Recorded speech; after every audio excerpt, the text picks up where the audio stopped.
Hello everyone, welcome to Harilakshmi 3-2-1. పాలు విరగకుండా ఆనపకాయ పాలు పోసిన కూర తయారు చేసుకుందాం.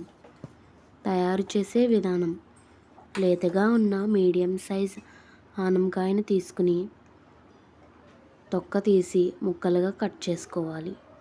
ప్రెషర్ కుక్కర్ తీసుకుని కట్ చేసిన ముక్కలను వేసి కొద్దిగా నీరు పోసి 3 విజిల్స్ వచ్చేంత వరకు మూత పెట్టి ఉడకబెట్టాలి.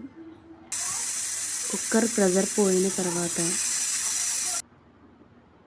ముక్కలలో ఉండే నీరు స్ట్రైన్ చేసుకోవాలి. స్ట్రైన్ చేసిన తర్వాత సన్నగా చీల్చిన పచ్చిమిర్చి వేసి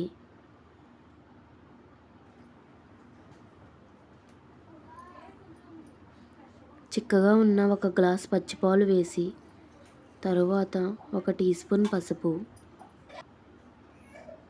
రుచికి సరిపడా సాల్ట్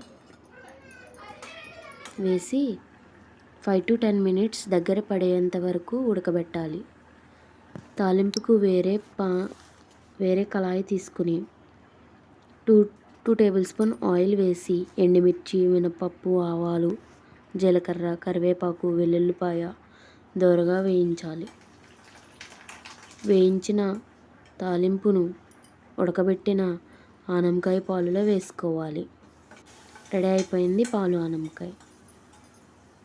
చాలా టేస్టీగా ఉంటుంది. పిల్లలు కూడా చాలా ఇష్టంగా తింటారు. Thanks for watching. Please do subscribe.